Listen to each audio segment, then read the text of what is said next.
Hi guys, how are you doing? Thank you so much for your supportive messages on my channel.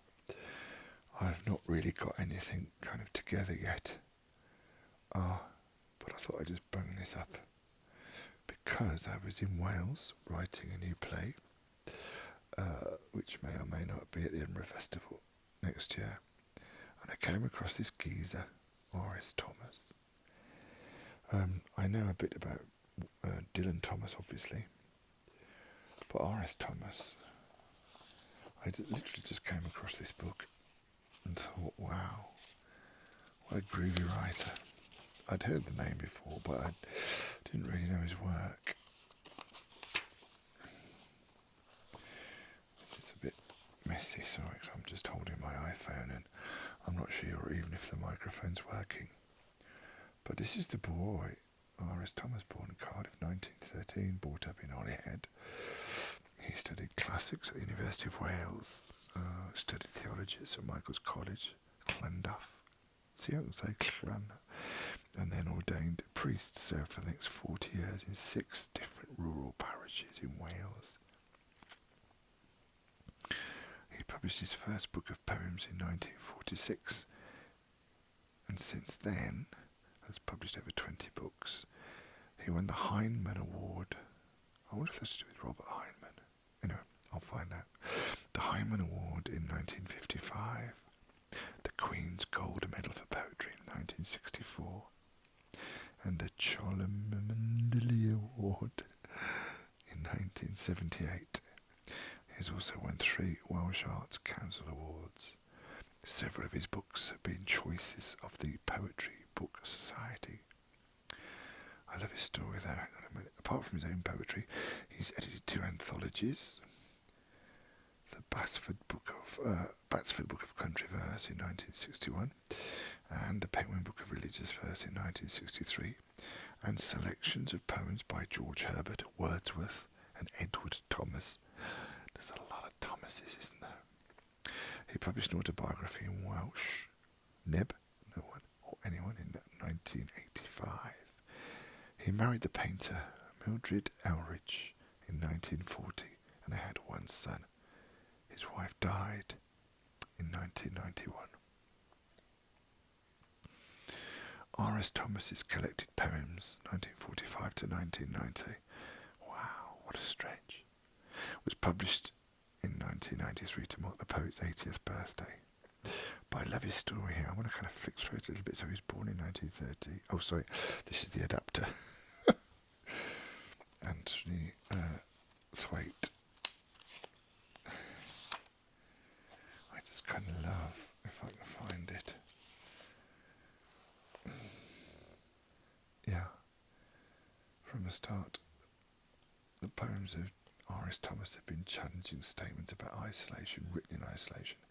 The early ones are clearly, uncompromisingly, and in detail, concerned with the people and landscapes of the remote depth of rural Wales, in which, as a young clergyman in the church in Wales, that is to say, the Welsh Anglican Church, R.S. Thomas chose to live and work after his ordination in 1937.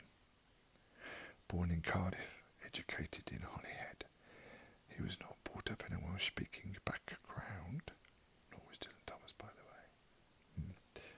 But he firmly committed himself to learn the language. Fantastic. While he was following his theological training at St Michael's College in Llandaff, so that he would be able to speak to his parishioners in their own first tongue.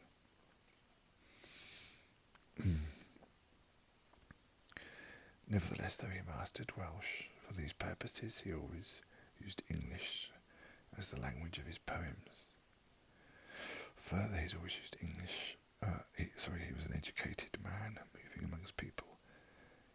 He was not afraid to call peasants, however regretful he may have been to use that word. He was an Anglican minister, living among parishioners who were mainly nonconformists.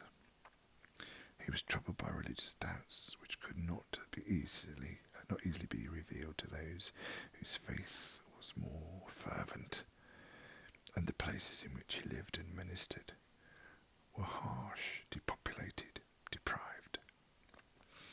All these factors underline his sense of isolation.